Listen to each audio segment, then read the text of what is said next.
میری رسالت ہے، وہ میری رسالت ہے۔ بسم اللہ الرحمن الرحیم۔ عقیدہ ختم نبوت کورس میں خوش آمدید۔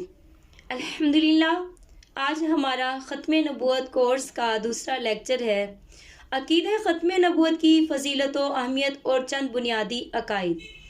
عقیدہ ختم نبوت کا مطلب یہ ہے کہ اللہ تبارک و تعالیٰ نے سیدنا آدم علیہ السلام سے نبوت اور رسالت کا جو سلسلہ شروع فرمایا تھا وہ حضرت صلی اللہ علیہ وسلم پر ختم ہو گیا۔ آپ صلی اللہ علیہ وسلم اللہ رب العزت کے آخری نبی اور آخری رسول ہے۔ آپ کے بعد کسی کو نبی نہیں بنایا جائے گا۔ اس عقیدے کو شریعت کی اصطلاح میں عقیدہ ختم نبوت اور رسالت کہا جاتا ہے۔ قرآن مجید میں 100 سے زائد آیت مبارکہ اور 210 سے زائد حدیث مبارکہ اس عقیدے کی پاسبانی کرتی ہیں۔ نبی کسے کہتے ہیں اور رسول کسے کہتے ہیں؟ اللہ کے وہ برگزیدہ بندے جو نبی اور رسول کہلاتے ہیں۔ شریعت کی اصطلاح میں رسول اس کو کہتے ہیں جو اللہ تبارک و تعالیٰ کی طرف سے جدید کتاب یا جدید شریعت لائے، اور نبی وہ ہے جو بذریعہ وحی احکام خداوندی کی تبلیغ کرے۔ نبی کے لیے جدید کتاب یا جدید شریعت کا ہونا شرط نہیں۔ اس کے علاوہ ایک نقطہ یہ بھی یاد رہے کہ ہر رسول نبی بھی ہوتا ہے جبکہ ہر نبی رسول نہیں ہوتا۔ سورۃ احزاب آیت نمبر 40 میں ارشاد باری تعالیٰ ہے، ما كان محمد ابا احد من رجالكم ولكن رسول الله وخاتم النبيين وكان الله بكل شيء عليما۔ محمد صلی اللہ علیہ وسلم تمہارے مردوں میں سے کسی کے باپ نہیں، ہاں اللہ کے رسول ہیں اور نبیوں کے پچھلے، اور اللہ سب کچھ جانتا ہے۔ حضرت ثوبان رضی اللہ تعالیٰ عنہ سے روایت ہے کہ حضور نبی کریم صلی اللہ علیہ وسلم نے فرمایا کہ میری امت میں 30 جھوٹے دجال پیدا ہوں گے، ہر ایک یہی کہے گا کہ میں نبی ہوں، حالانکہ میں خاتم النبیین ہوں، میرے بعد کوئی کسی قسم کا نبی نہیں۔ رسول اللہ صلی اللہ علیہ وسلم کے بعد اگر کوئی شخص نبوت کا دعویٰ کرتا ہے تو وہ کذاب، دجال، کافر، مرتد، دائرہ اسلام سے خارج ہے۔ یہ مفتیان کرام کا متفقہ فتویٰ ہے۔ آخری زمانے میں قرب قیامت ایک خلیفہ عادل شخص کے ظاہر ہونے کی جو خبر حدیث مبارکہ میں دی گئی ہے، اسے امام مہدی علیہ رضوان کہتے ہیں۔ امام مہدی علیہ رضوان کا اصلی نام محمد ہوگا۔ آپ اولاد فاطمہ زہرا سلام اللہ علیہا سے ہوں گے۔ والد کی طرف سے ان کا سلسلہ حضرت حسن رضی اللہ تعالیٰ عنہ سے اور والدہ ماجدہ کی طرف سے حضرت حسین رضی اللہ تعالیٰ عنہ سے ملتا ہوگا۔ ان کا نام محمد، والد کا نام عبداللہ ہوگا۔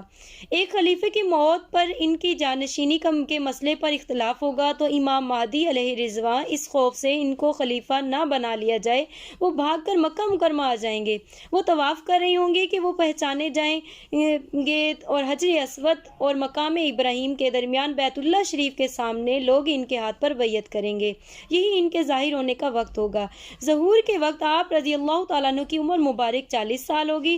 امام مہدی علیہ رضوان نہ تو نبی ہوں گے اور نہ ہی وہ نبوت کا دعویٰ کریں گے۔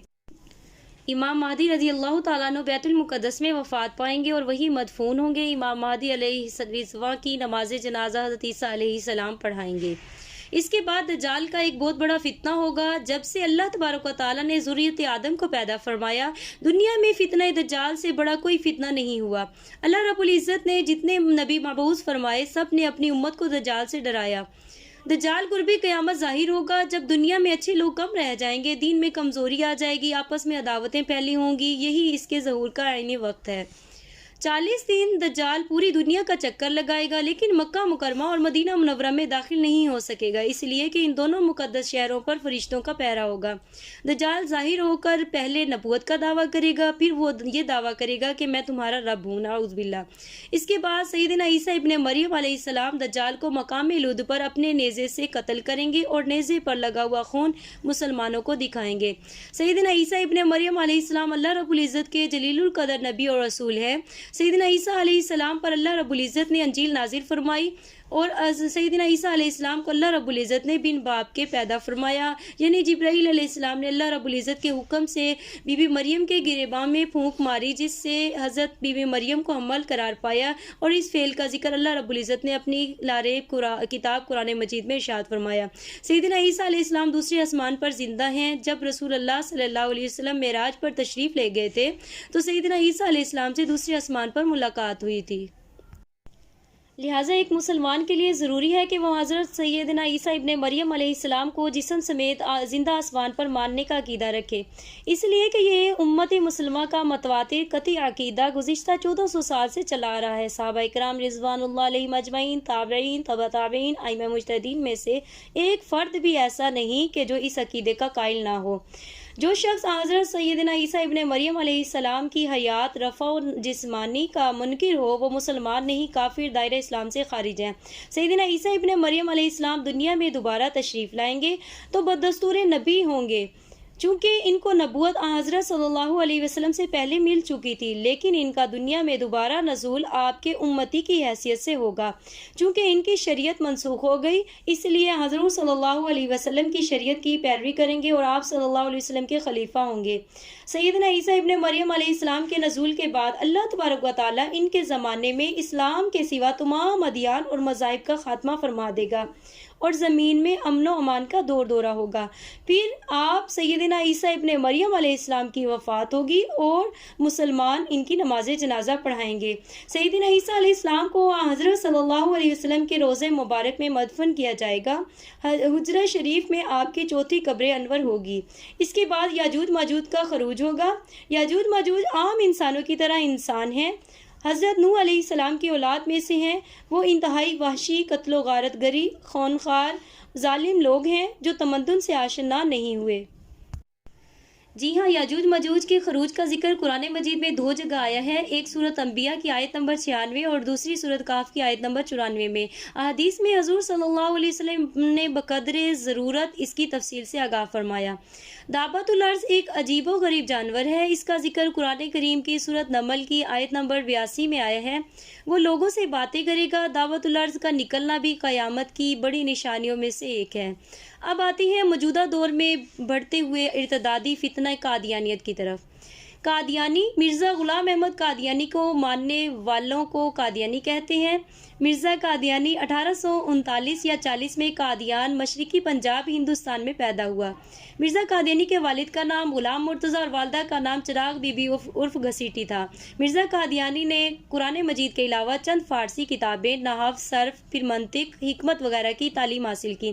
اس کے اساتذہ میں فضل الہی، فضل احمد، گل علی شاہ، غلام مرتضیٰ تھے۔ مرزا قادیانی نے سیال کوٹ میں ڈپٹی کمشنر کی کچہری میں قلیل تنخواہ پر ملازمت کی، اور اس کی پہلی بیوی سے 2 بیٹے تھے، سلطان احمد، فضل احمد، اور دوسری بیوی سے 10 اولادیں تھیں۔ مرزا قادیانی بیماریوں کا مجسمہ تھا، اس کی ذات میں بیماریاں کثرت سے جمع ہو گئی تھی۔ مرزا قادیانی نے سب سے پہلے مجدد ہونے کا دعویٰ کیا، پھر مہدی ہونے کا، مسیح موعود، نعوذ باللہ عیسیٰ ابن مریم ہونے کا دعویٰ کیا، اور پھر نبی، رسول، اور پھر محمد رسول اللہ ہونے کا دعویٰ کیا، نعوذ باللہ، یہاں تک کہ خدائی کا دعویٰ بھی کیا، اور اس کے علاوہ مزید بہت سارے دعوے کیے تھے۔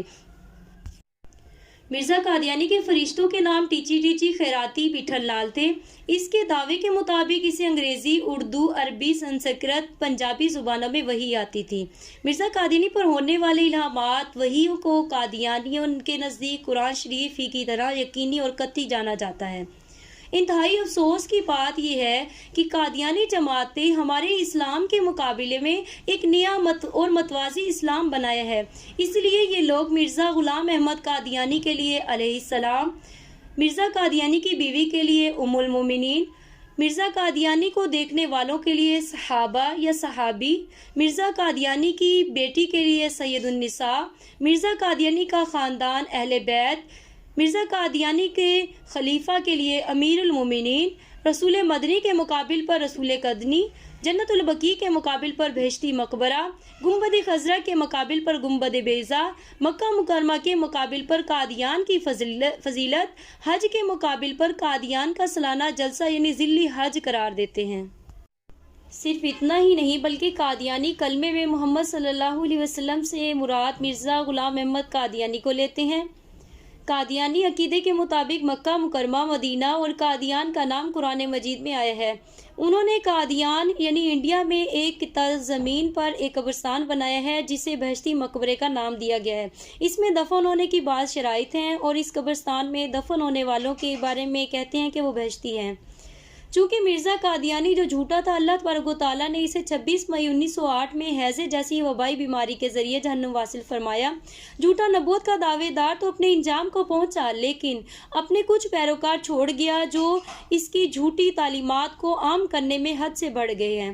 یہاں تک کہ دور حاضر میں شدید ترین فتنہ آج بھی موجود ہے، لہٰذا ان کا سدباب کرنا انتہائی ضروری ہے۔ اس امر کی بھی ضرورت ہے کہ عقیدہ ختم نبوت کی حفاظت ہر مسلمان اپنا فرض سمجھ کر کرے، کیونکہ ختم نبوت کی حفاظت کرنے والا اگرچہ گناہوں کے دلدل میں پھنسا ہوا ہو تو رحمت خاتم النبیین صلی اللہ علیہ وسلم کے صدقے جنت کا حقدار ہوتا ہے۔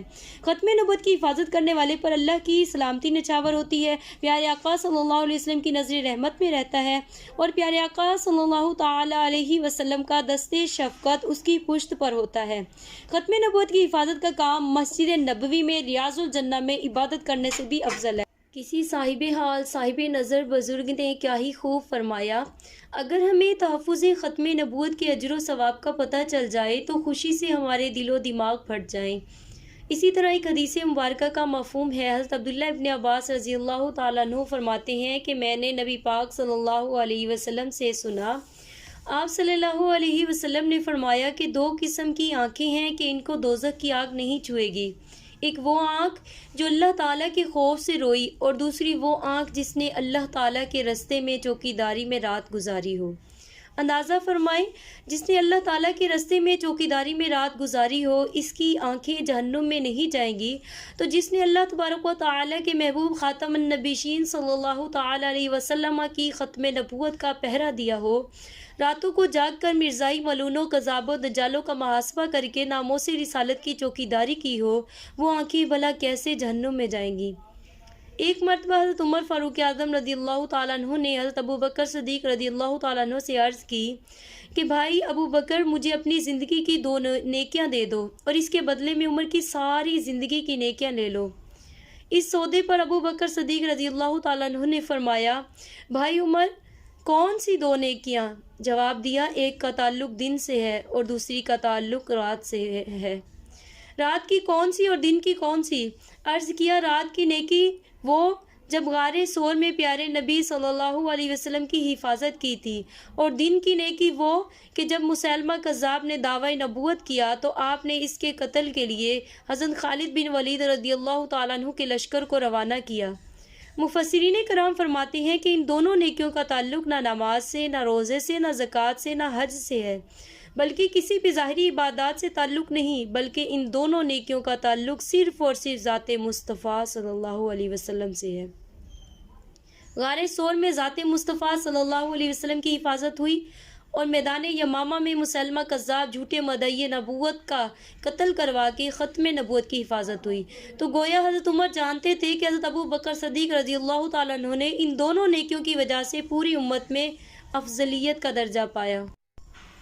حضرت پیر سید مہر علی شاہ گولوی رحمۃ اللہ علیہ بھرپور جوانی میں علم دین حاصل کر کے حج کے لیے روانہ ہوئے تو دل میں یہ ارادہ فرمایا کہ باقی ساری زندگی حضرت رسول اللہ صلی اللہ علیہ وسلم کے شہر محبوب میں بسر کروں گا۔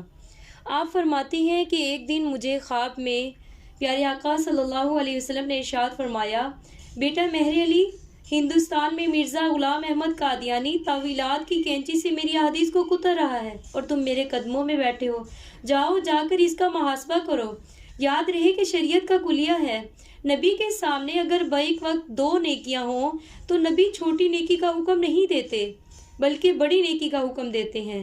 پیر مہر علی شاہ رحمۃ اللہ علیہ مدینہ منورہ میں مسجد نبوی میں تھے جب خواب میں ارشاد نبوی ہوا، ایک طرف یہ انمول نیکیاں اور انمول خزانے ہیں جو مسجد نبوی سے متعلق ہیں، اور دوسری طرف سرور دو عالم صلی اللہ علیہ وسلم کا خواب میں پیر مہر علی شاہ رحمۃ اللہ علیہ کو فرمانا کہ ہندوستان جا کر مرزا قادیانی کا محاسبہ کرو۔